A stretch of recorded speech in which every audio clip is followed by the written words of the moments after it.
If you know someone who says they want to fall asleep more easily, or fall back asleep easily if they wake up in the night, or stay asleep properly, or sleep more deeply and wake up feeling more refreshed and full of energy, maybe what they need is a good bedtime story.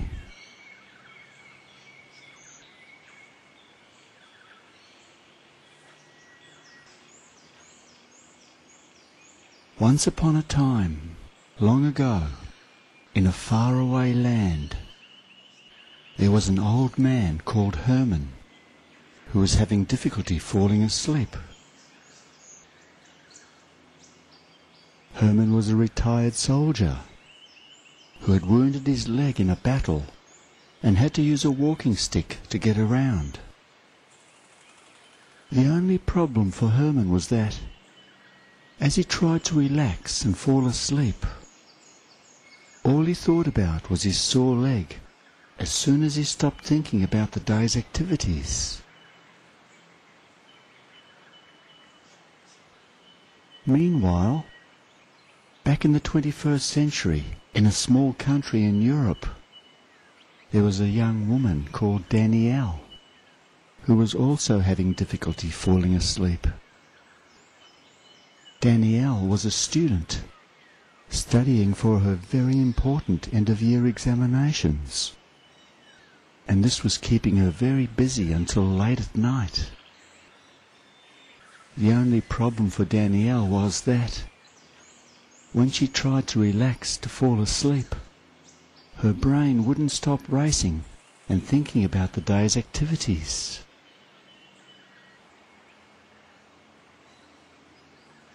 One day Danielle was talking to a friend and told him about her difficulty falling asleep. That reminded her friend of a story of another friend he had called Jonathan.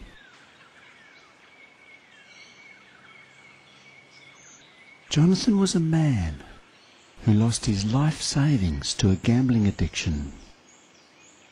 The situation had left him traumatized and in a state of constant anxiety and stress. At that point, he couldn't sleep at all. One day, someone who didn't know about his problem said to him, "Jonathan, you're so lucky. I wish I was you. You've got such a great family."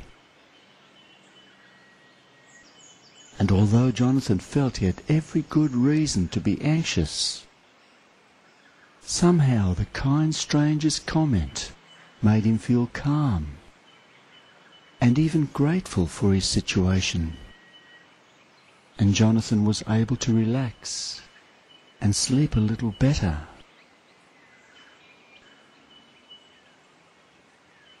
And some people count sheep, but Jonathan thought about his life and counted his blessings, and that helped a lot.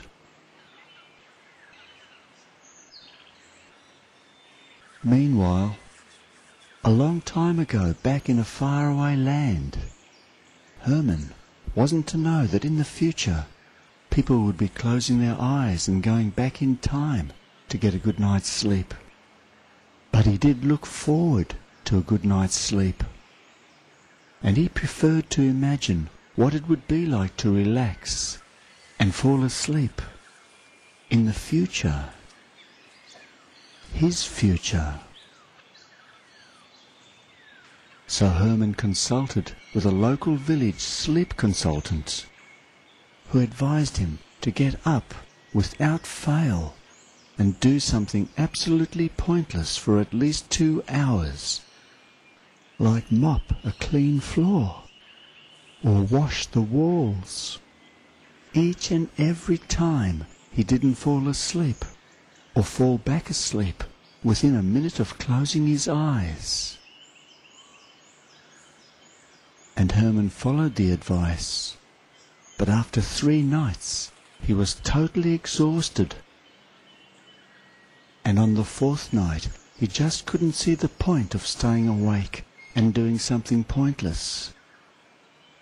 And he got his best night's sleep in a long time, waking up feeling completely refreshed and full of energy.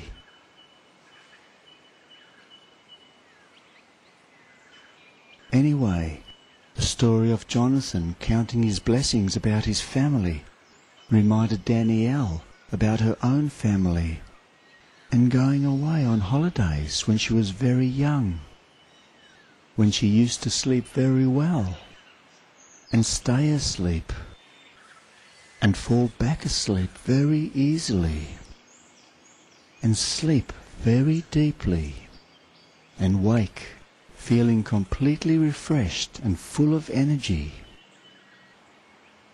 and during the day go on walks,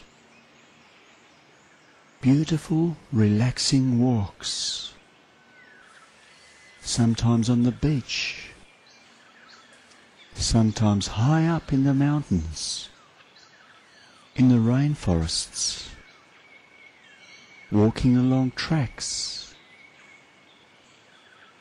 enjoying the beautiful fresh air and the incredible views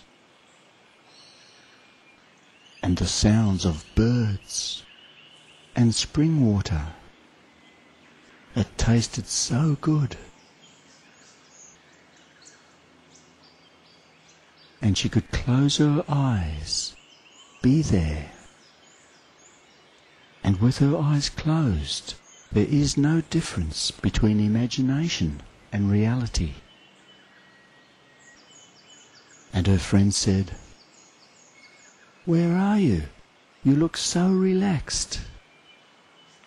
And Danielle said, "On a mountain, and here with you at the same time." And her friend said, "Take me to your mountain." And Danielle closed her eyes and told her friend how relaxed she felt and how, after walking in the mountains, she was looking forward to a very deep and refreshing night's sleep. And maybe she would take another short walk just before falling asleep. And her friend was very impressed how easily she was able to do that. Be in two places at the same time, any time she wanted. And she slept happily ever after.